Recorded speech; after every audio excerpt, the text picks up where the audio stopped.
So let's talk about preparation for narration. Preparation is really important, and it happens on a bunch of different levels.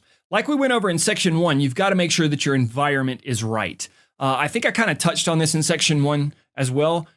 Your environment's not the only thing that's got to be right. You have to be right.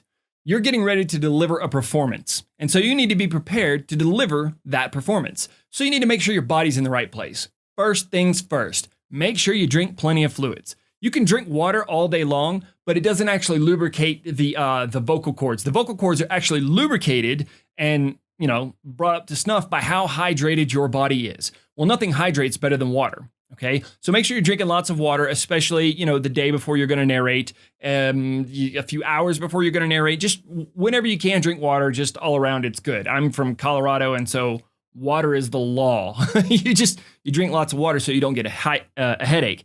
The upside of that is we're always hydrated. So you want to make sure that you hydrate yourself. Watch what you consume an hour or two before you start writing. So stay away from thick, sticky, pasty things like, peanut butter and milk and stuff like that. That's going to leave like a residue in your mouth. Believe it or not, it's going to make a huge difference. It really will affect how you sound in your listener's ear. Once again, drink lots of water. Stay away from drinking coffee and energy drinks while you are recording. Here's why. Nobody wants to hear somebody that's just jacked to the nines. When they're reading a story, you want to make sure that you're calm. You want to make sure that if you need to be calm, you can be calm and your heart's not in there going.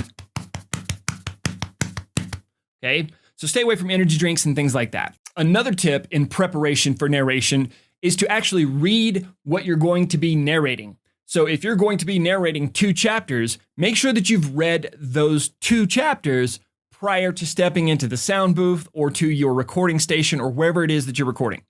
You need to make sure that you are prepared. You've run through the material and you've picked up the cadences. You've reminded yourself of what you wrote, or you've reminded yourself of what you read that someone else wrote.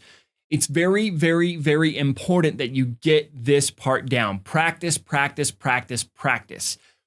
Practicing will keep you from stumbling and stuttering as you read. It will alert you to any tongue twisters that you may encounter in the manuscript, and it will just overall make the whole process smoother. When you get into editing this, you don't want to be editing out, 2 minutes of you stumbling over some sort of paragraph or some sort of tongue twister. Another thing about reading before you narrate. Read it aloud.